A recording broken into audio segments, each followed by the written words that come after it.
Gwelwyd llawer o dir coch yn ardal Tregaron eleni. Tir coch.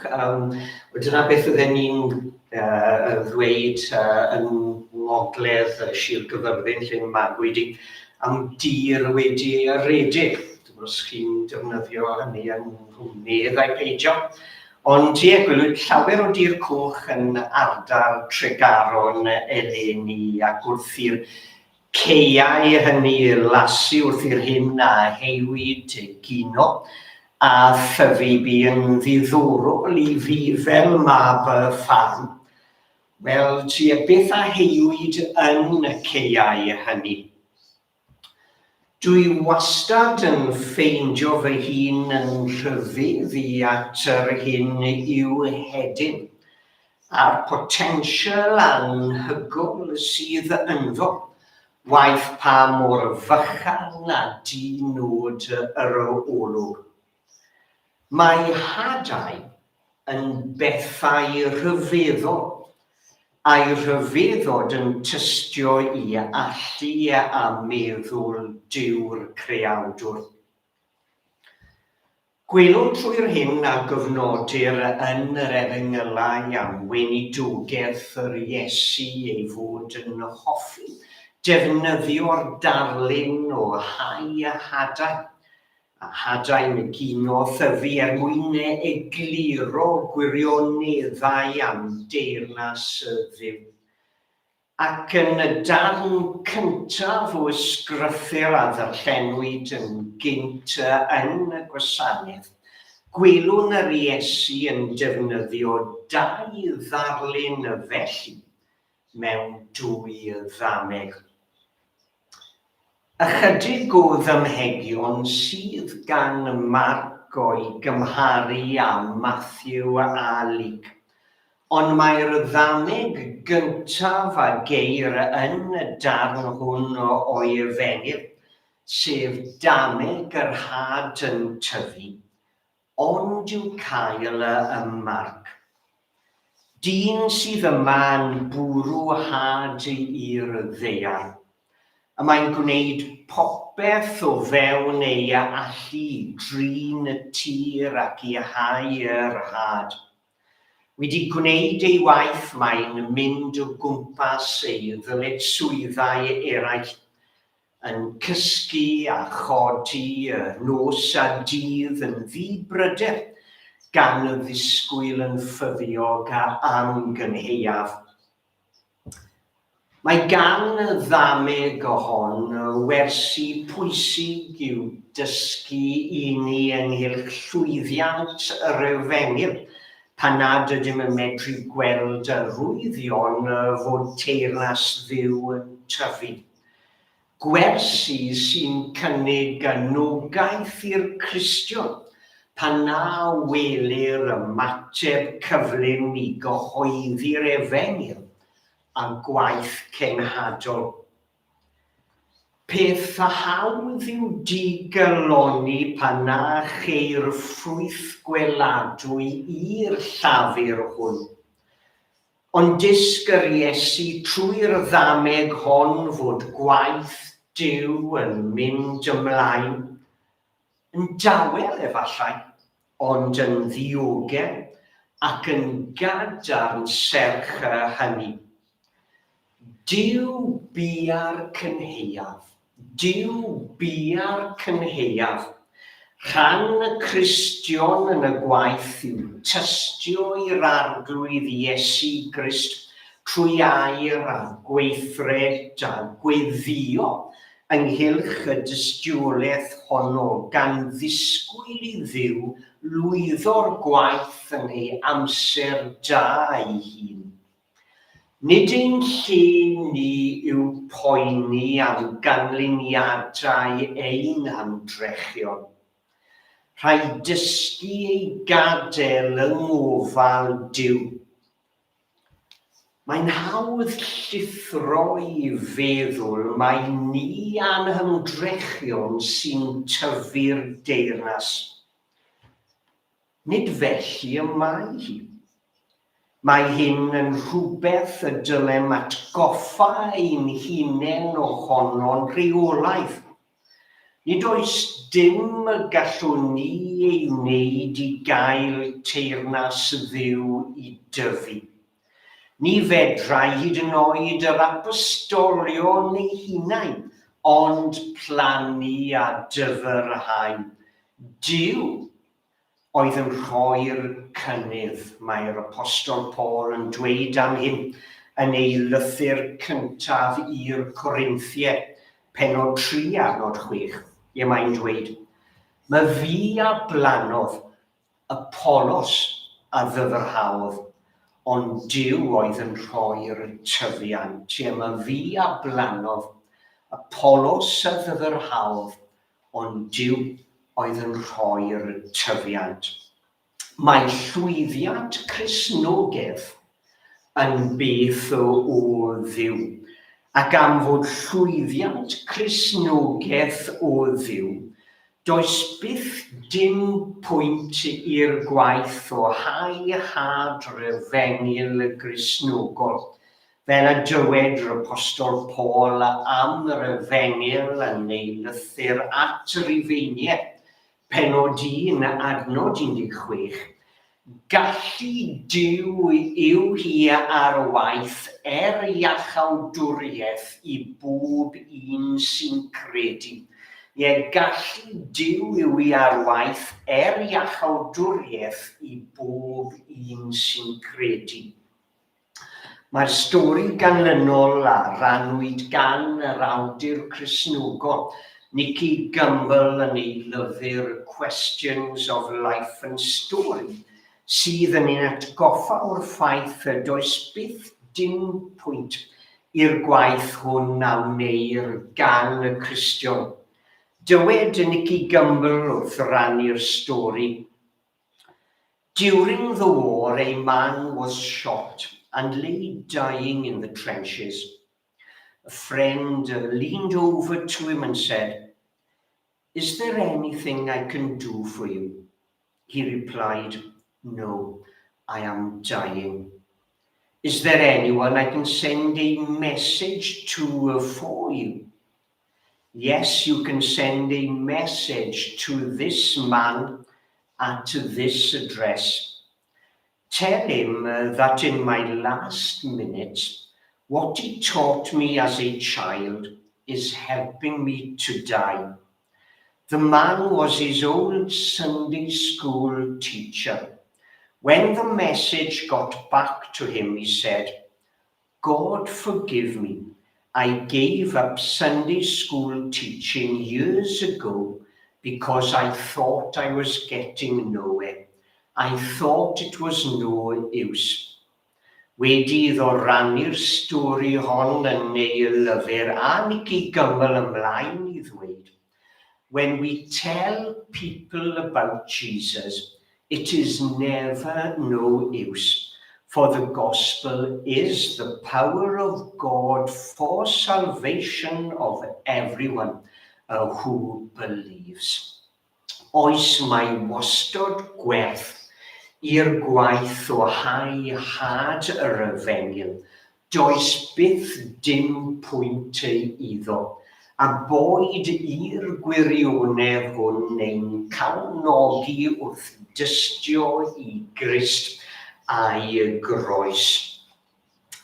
Prif ergyd dameg yr hedyn mwstad yw'r gwahaniaeth rhwng dechrau'r tyfiant a'r diwedd, yr hedyn bychan a'r planhigyn mawr. Cychwynodd y deyrnas yng Nghrist ei hun. Un person ar un hwnnw i'r byd yn berson heb bwer, cyfoeth neu ddylanwad. Pwy fyddai'n meddwl ar y pryd y byddai'r person hwn aned mewn stafell a fi'n gweithio fel sair ac a groesoelwyd dan warth ar groesbren rhwng dau leidr, y nawr yn ben ar y fath y deyrnas.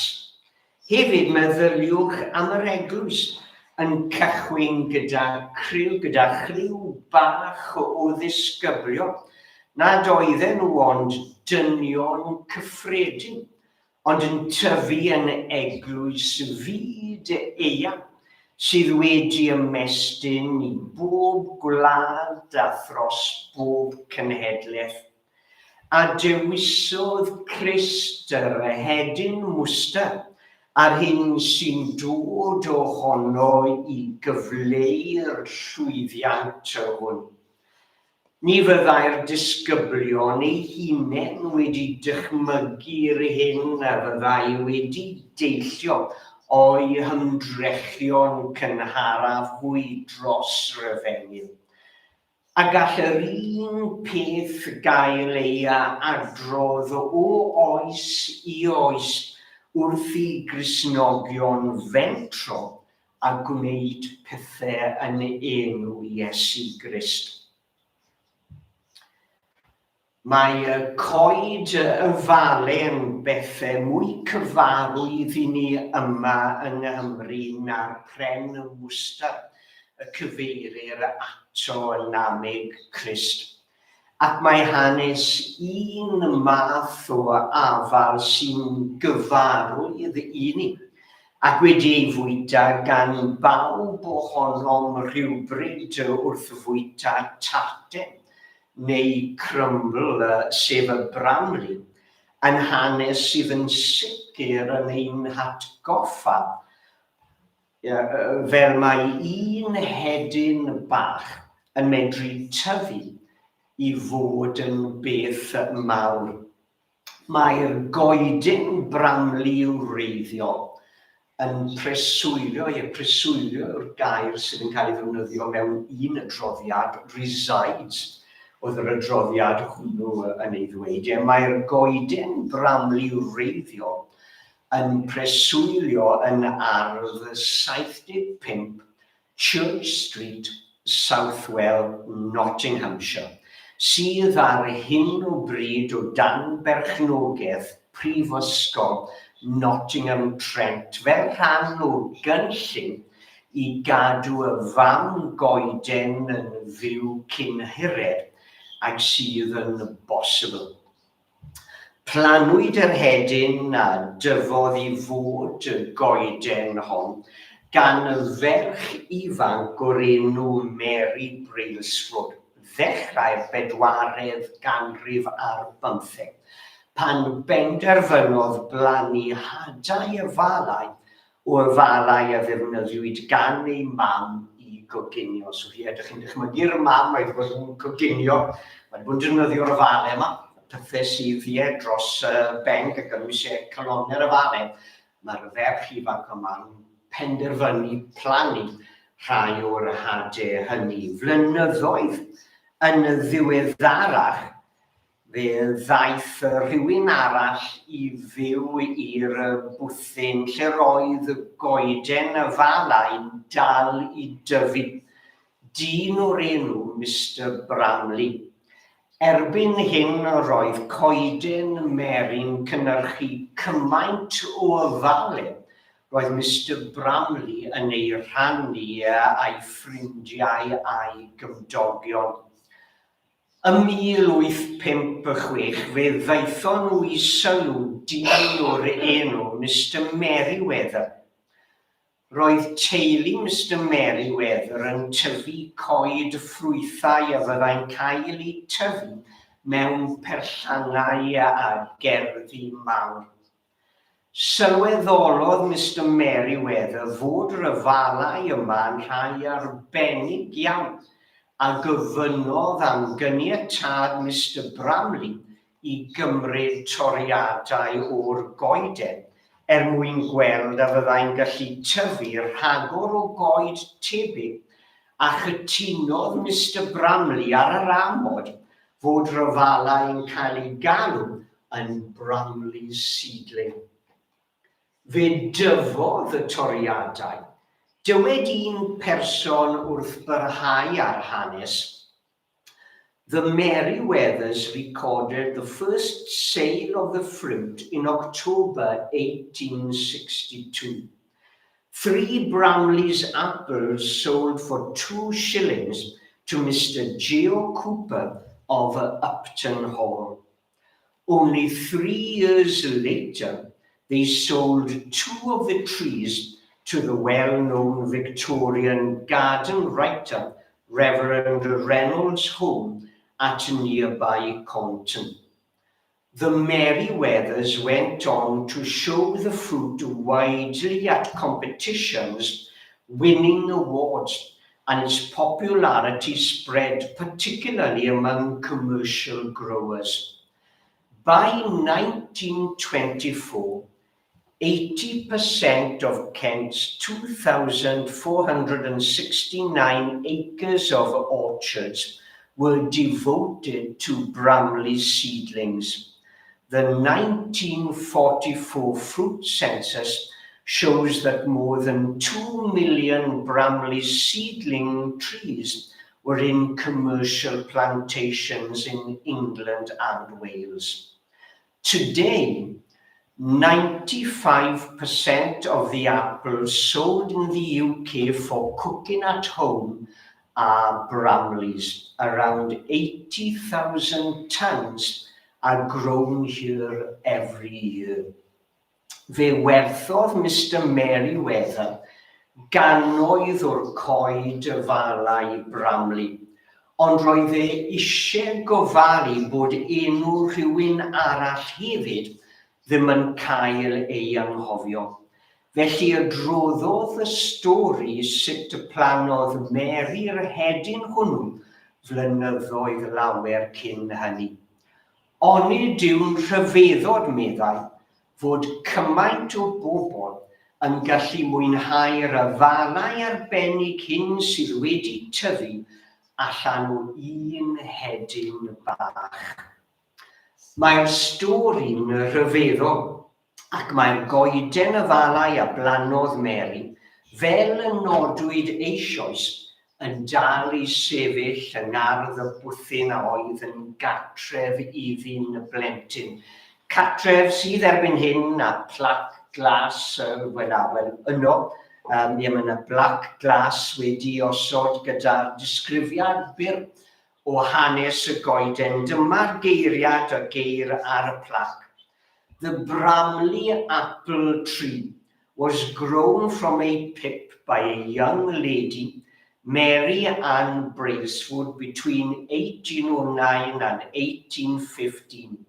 It was thought it came from an apple grown on a tree at the bottom of a garden, now number 75.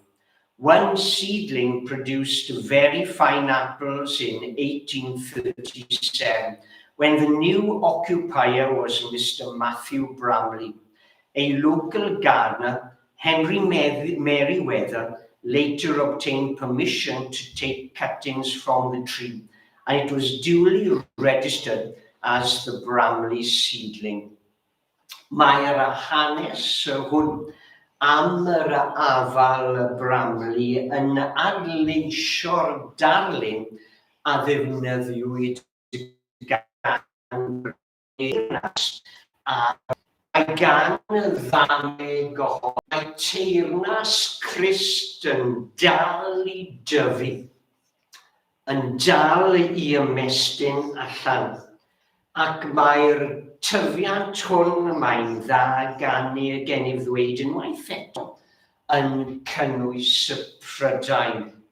Rwy'n ddiolchgar iawn i weithiwr o fewn ein henwad Thomas Williams. Mae'n weithiwr yng Nghapel y Crys yng Nghaerdydd am ddwyn fy sylw yn y cyflwyniad a roddodd yn y cyfarfod o Sasiwn y De a gyflwynwyd yn y Gwanwyn cyfarfod ac yn hanwyd digwyddbodau ym Mwrch Gwynt.